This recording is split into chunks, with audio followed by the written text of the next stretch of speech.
Women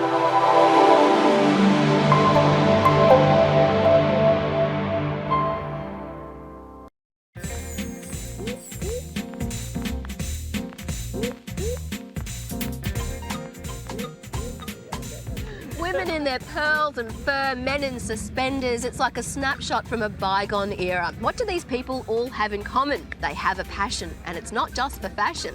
Would you like a biscuit, I would Sophie? love a biscuit, Peter, thank you. A great Gatsby picnic is being hosted here on the Scarborough foreshore, on the Redcliffe Peninsula by the Queensland Vintage Vehicle Association.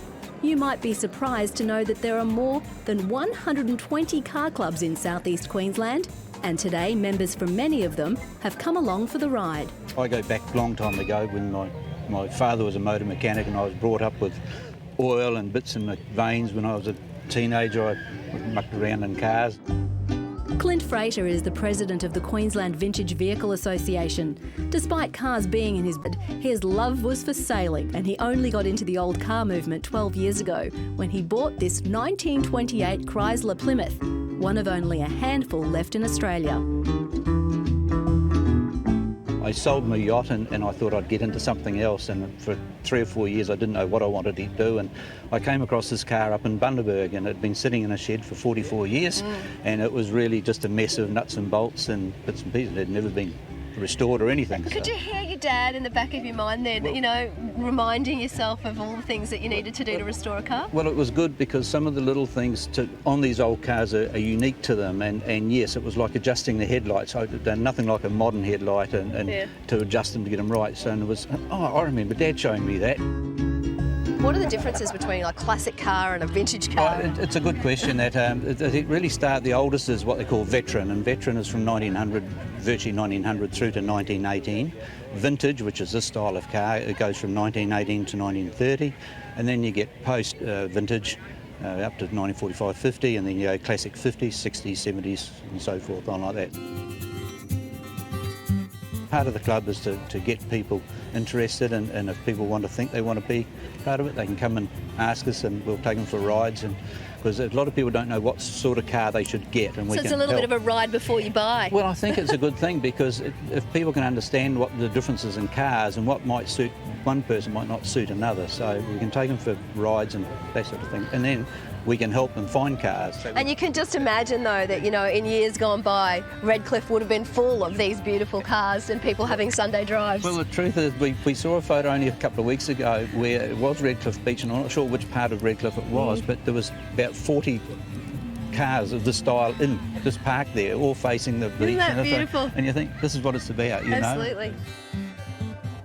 John Day is the stalwart, having been a member of the association for 40 years.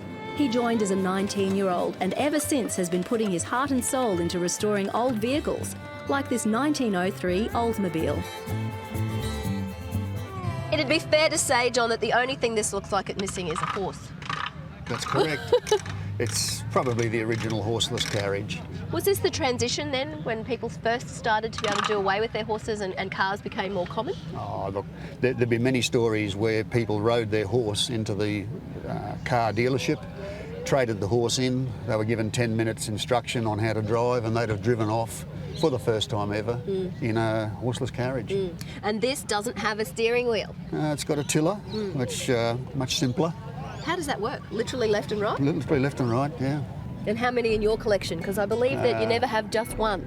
No, we've got 3 on the road, and I've just bought another one, just a 1904 one to work up. So come and see me in 5 or 6 years' time, and we'll go for a ride, Sophie. I'd love to.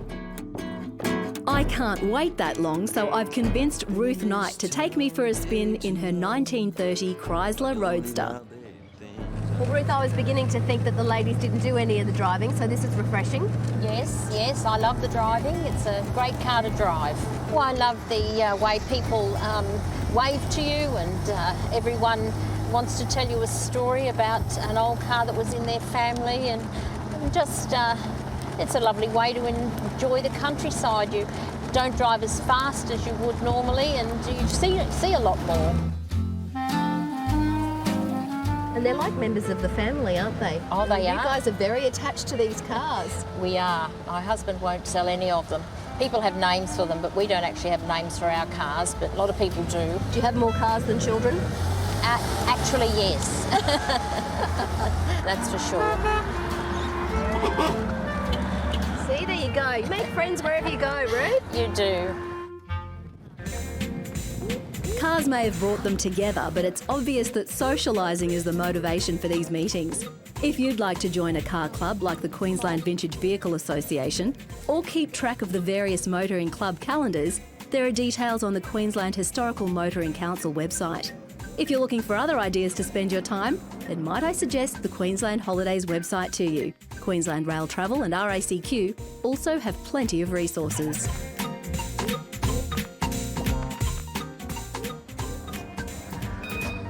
Well, I've got to say, I think it's just wonderful that these beautiful old cars are not only being restored and preserved, but the wheels are actually turning and they're not just being polished up and left in a shed somewhere. And clearly the people behind the wheel are very passionate about these beautiful vehicles. That's all we have time for. Thanks for your company. I do hope you're able to join us next time for more in the Great Southeast. Thanks, Ruth. It's been delightful. My pleasure, Sophie. We'll see you next time.